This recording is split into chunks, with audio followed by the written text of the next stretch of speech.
Olá, este é o Cine CL.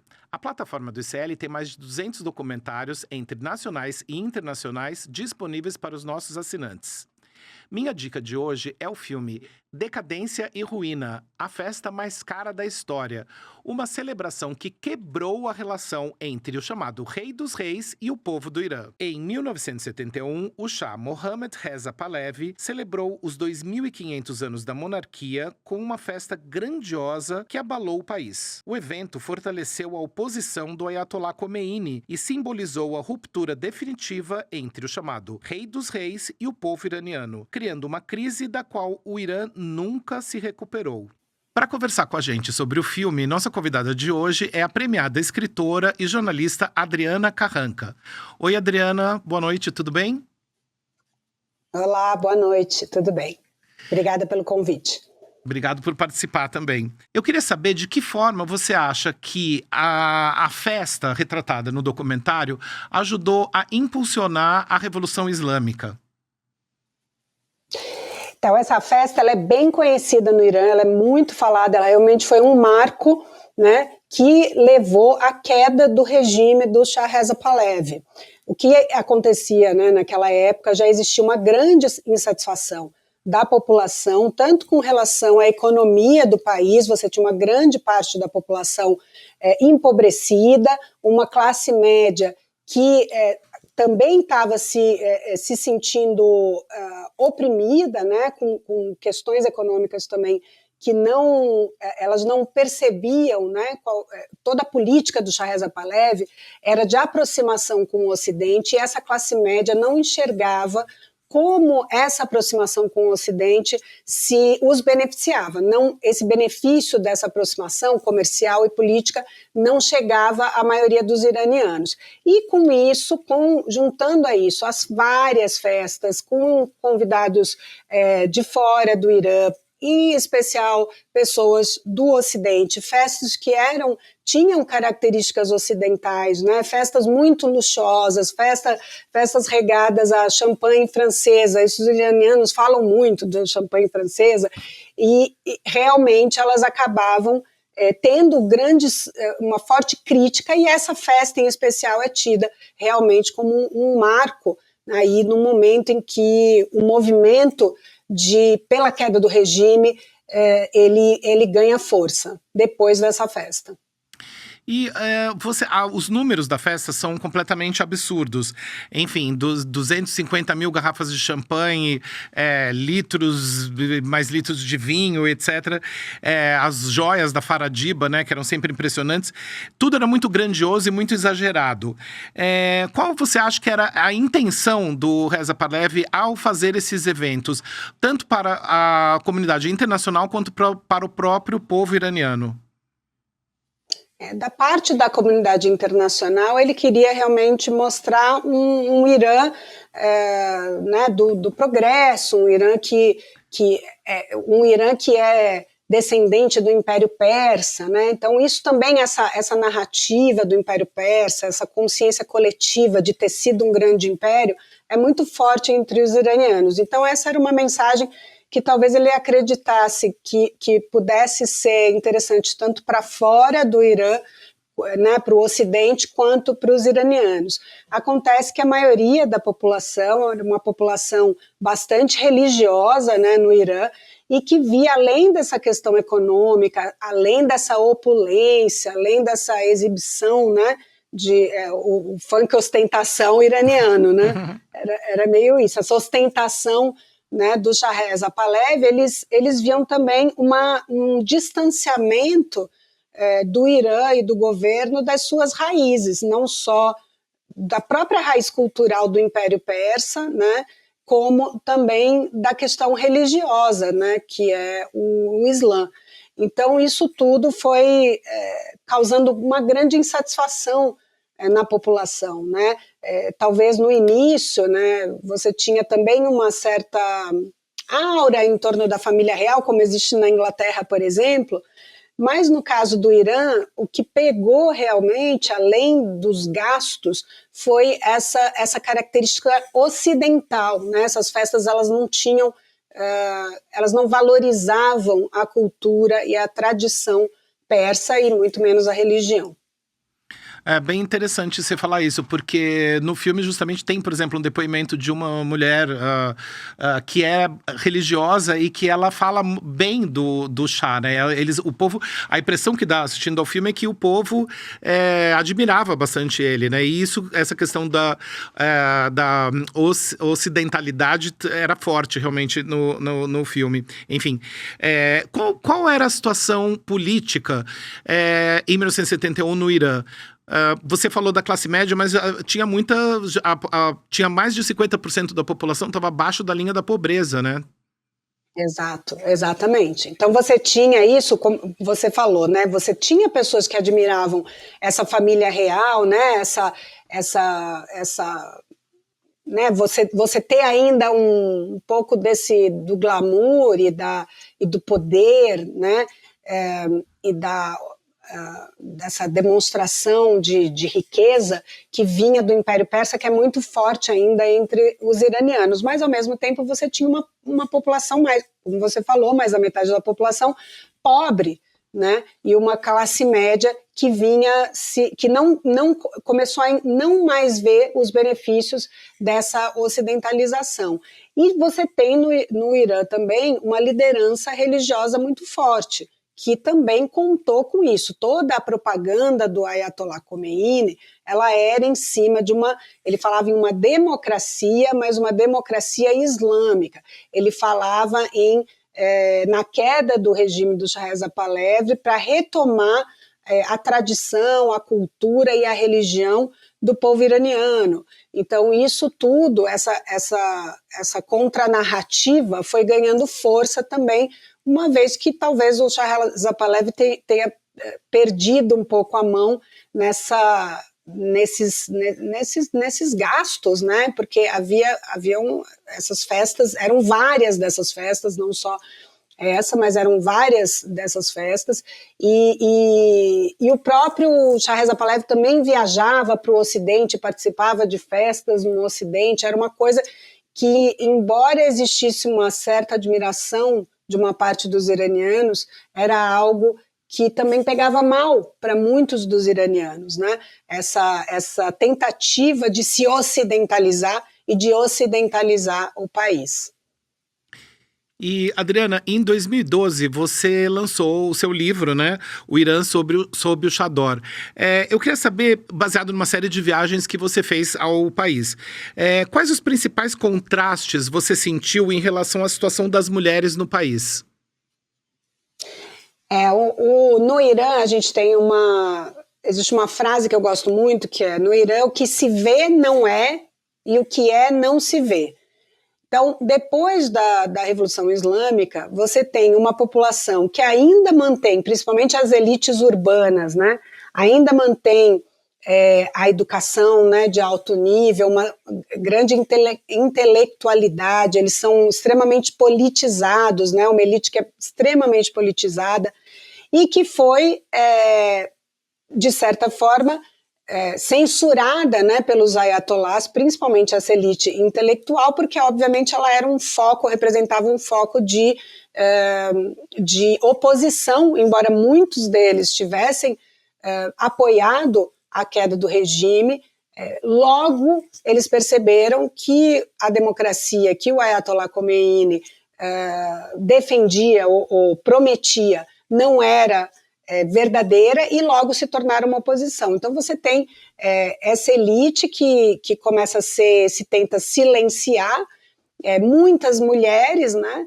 As mulheres inclusive, então elas perdem provisoriamente o direito ao voto, e tem uma série de restrições impostas, como por exemplo o uso obrigatório do véu, que é uma coisa que no Ocidente a gente fala muito, a gente foca nisso, e para as mulheres iranianas é curioso que o véu, o hijab, ele se tornou uma bandeira política. Quando você vai, né, você anda pelas ruas do Irã, você sabe exatamente quem são os apoiadores do governo atual iraniano, que são as mulheres que usam o chador, aquele véu preto, que é mais... que as esconde o corpo todo, né, deixando só o rosto de fora, e você tem as meninas, principalmente jovens, que são uma geração, hoje você tem praticamente 70% do Irã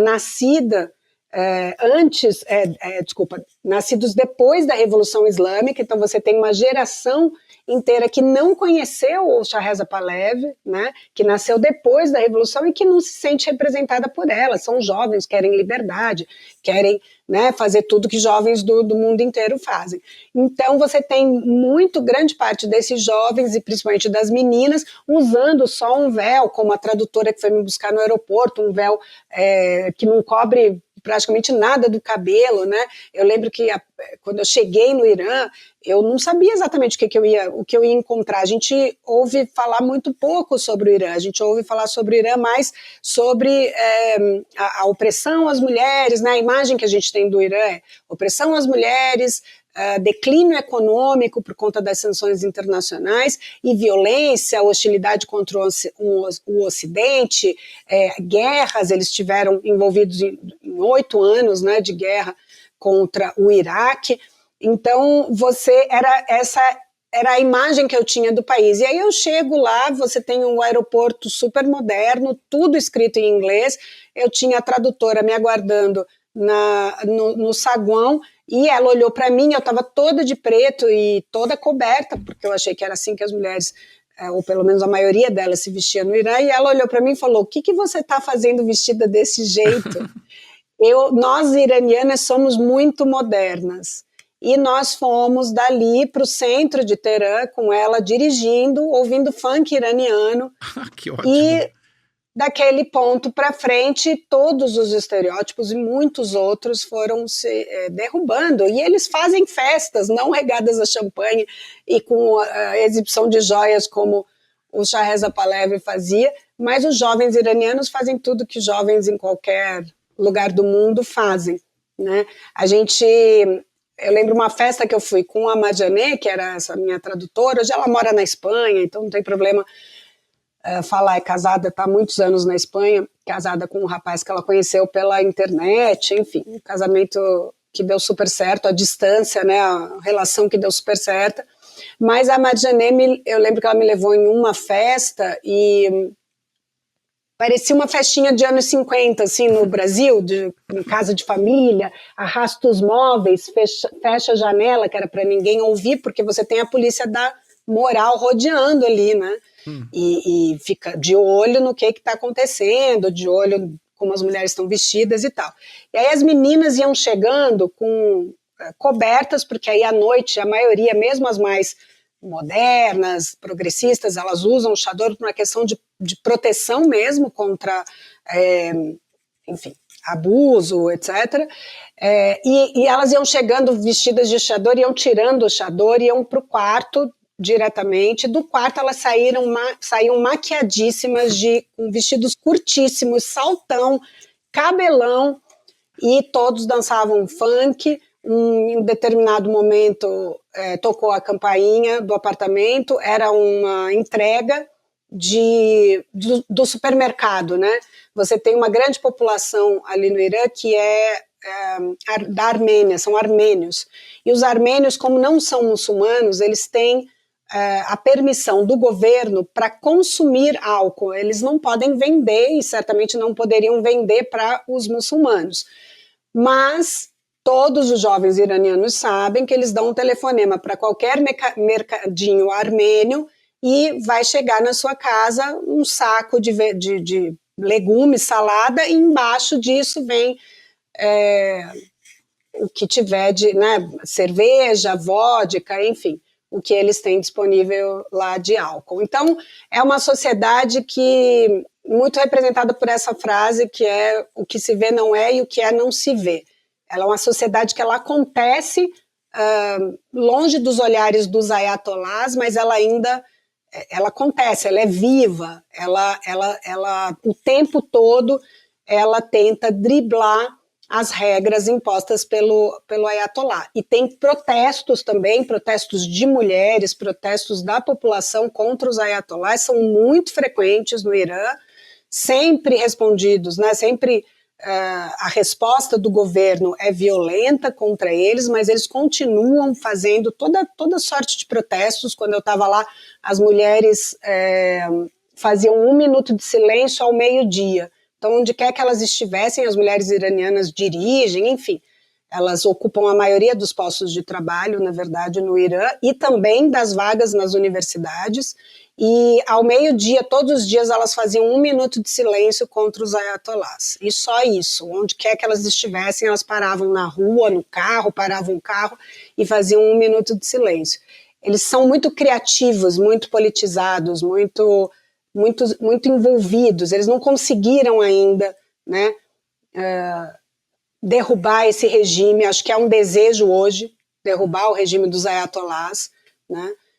Porque, como eu falei, a maioria do país não se sente representada por eles, são jovens que nasceram depois da Revolução Islâmica, não tem o contexto do que acontecia, das questões econômicas, da crise que aconteceu antes da Revolução Islâmica, ou mesmo da guerra contra o Iraque, não se lembram muito disso, então querem a queda do regime, querem liberdade, e foram precursores também da Primavera Árabe. A Primavera Árabe, ela começou, na verdade, no inverno iraniano, o inverno persa, que foi com o Movimento Verde, em que vários jovens, principalmente jovens, foram às ruas contra as eleições de 2009, que eles consideravam, que eles tinham considerado ter havido fraude naquelas eleições. Ah, legal. E eu sei que é uma pergunta um pouco, talvez, difícil de responder, porque é meio adivinhação, mas você acha que esse desejo da população de acabar com o regime dos ayatollahs tem chance de acontecer em breve? Enfim, o que você acha, o que você prevê, assim, para o futuro do Irã? O governo iraniano está bastante enfraquecido, porque você tem uma conjuntura geopolítica que desfavoreceu muito esse regime. A gente teve recentemente uma guerra rápida de 12 dias, né, um conflito de 12 dias com Israel, por conta do financiamento de grupos que Israel considera terroristas e considera como uma ameaça à sua população. Eles então atacam, né, o Irã responde, houve uma troca de mísseis entre Irã e Israel. Estados Unidos entrou para interferir nisso, Estados Unidos vai e bombardeia as principais instalações nucleares, 3 instalações nucleares que existiam no Irã e que eram feitas sob rocha, né, eram muito difíceis de acessar, só os Estados Unidos tinham uma bomba capaz de penetrar esse terreno e atingir onde se acredita que os iranianos estavam desenvolvendo uma bomba nuclear. Então, ele se enfraquece com isso. Um outro ataque matou praticamente toda a liderança da Guarda Revolucionária, que é o braço armado do governo iraniano, que é muito poderoso, né, muito próximo dos ayatollahs, né, muito religioso e enfim, defende, né, defende o governo não só na questão econômica, eles também têm uma presença forte na economia, porque eles coordenam, eles comandam muitas dos mercados iranianos, estão nas mãos da Guarda Revolucionária, mas com relação à moral e à religião também, eles são alinhados aos ayatollahs, e a cúpula da Guarda Revolucionária praticamente morreu nesses ataques também. Então, o Irã está sem aliados. Israel também atacou o Líbano, né, que você tinha ali o Hezbollah, que era considerado um grupo financiado pelo Irã e um proxy, né, um grupo que o Irã podia acionar quando se sentia ameaçado. O Irã tinha uma presença na Síria também, a Síria, por conta da guerra que seguiu a Primavera Árabe também, enfim, virou outra coisa. O regime do Bashar al-Assad, que era aliado do Irã, caiu. Então, em termos de mundo, de geopolítica, o Irã está bastante enfraquecido e talvez isso abra, sim, uma oportunidade para que o movimento de oposição interno se fortaleça. Se fortaleça. Por outro lado, você tem também o governo iraniano fazendo concessões à população, aos jovens principalmente, porque como eles já estão lidando com uma grande oposição externa, eles tentam fazer esse controle, né, de um lado com uma opressão grande em certos casos, opressão contra qualquer dissidência, contra a imprensa livre, contra qualquer oposição na imprensa, ou qualquer movimento claro de oposição, mas eles têm feito algumas concessões com relação às questões culturais, morais, etc., até com relação às mulheres. É importante a gente destacar que a condição da mulher no Irã, a gente fala dessa opressão, a gente fala, claro, dessa mudança que houve com a Revolução Islâmica, mas até por conta da guerra do Iraque e o Irã, em que praticamente todos os homens em idade de combate foram para o fronte,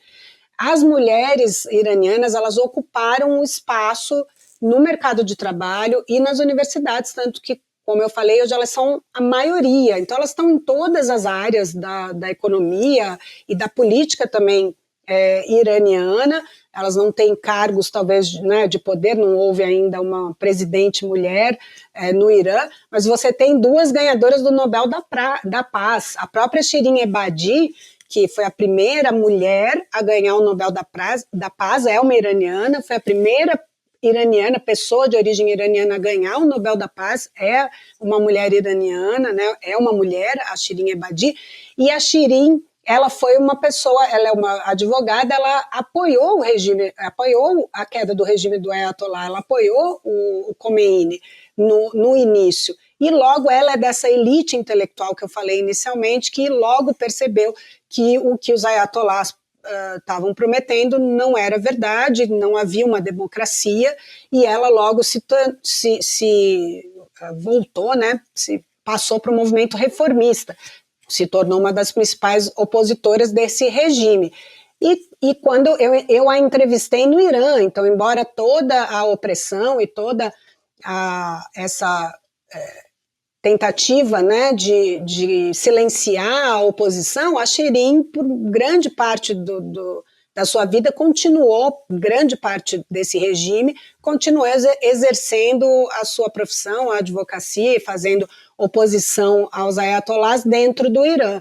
Então, a imagem que a gente tem do Irã, ela é um pouco distorcida com relação ao que realmente acontece lá. Você tem uma forte oposição aos ayatollahs, que ainda essa oposição não achou um meio para realmente chegar ao poder, para derrubar o regime, porque também se sente ameaçada por questões externas, né?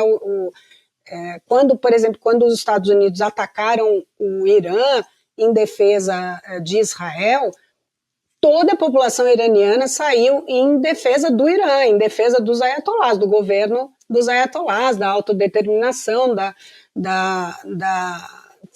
contra a interferência dos Estados Unidos. Então, é uma população que ela é muito politizada, ela tem uma forte herança ainda do Império Persa e ela não admite interferência externa. Os próprios iranianos vão encontrar um caminho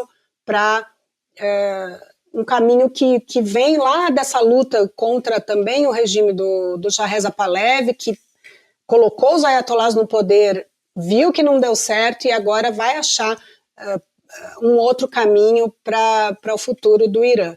Eu acho que a oposição ela é forte, ela tá formada.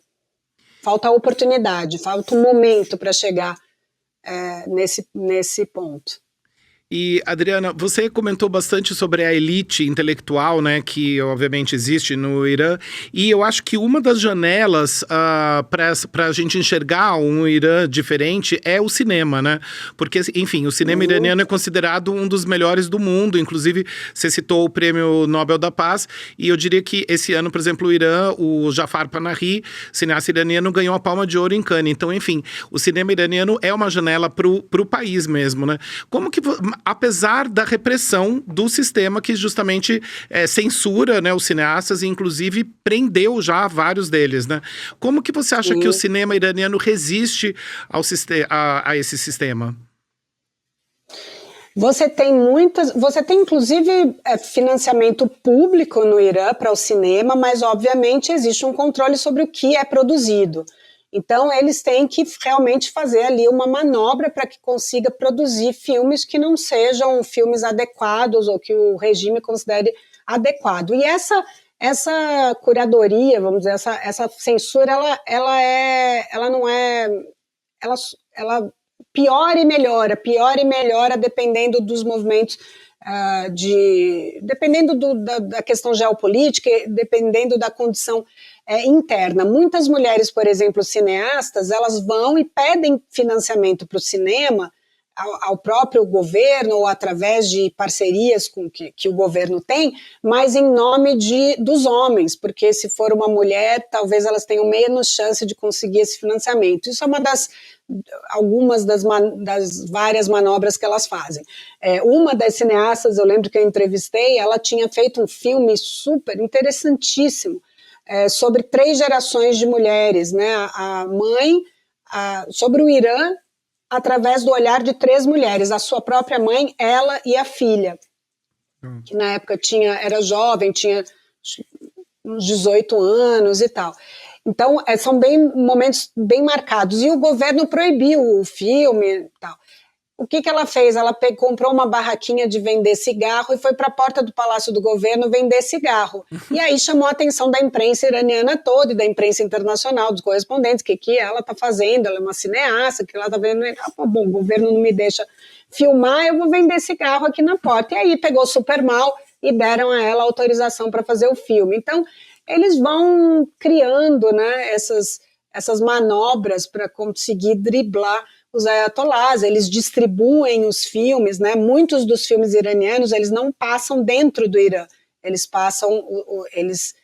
vazam, né, pelos próprios produtores e cineastas para que o mundo assista, e eles são proibidos dentro do Irã. Mas eles continuam fazendo e realmente uma tradição muito forte do Irã, é o cinema, a literatura, também a poesia. A poesia é uma coisa fortíssima. Os meninos jovens, eles declamam poesia, assim, nas ruas. A relação deles com a poesia é muito interessante também.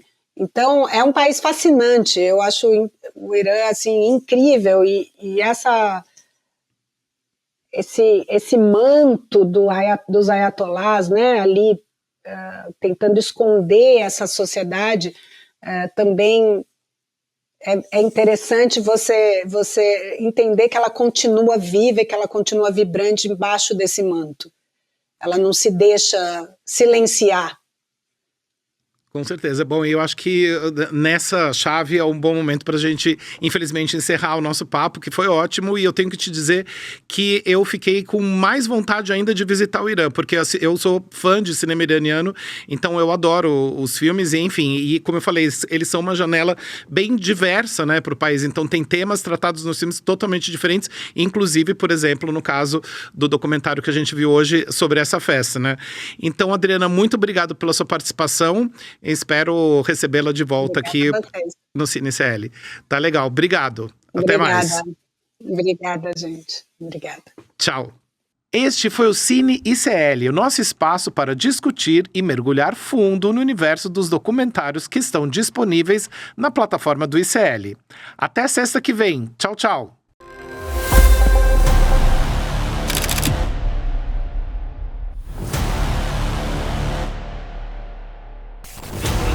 Frente Nacional de Resistencia Popular. What if I told you you could live forever? these humpback whales are on a 2,000-mile migration.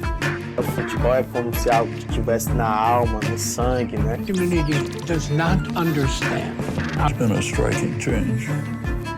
He used me as his We're here in America, fifth generation Chinese American.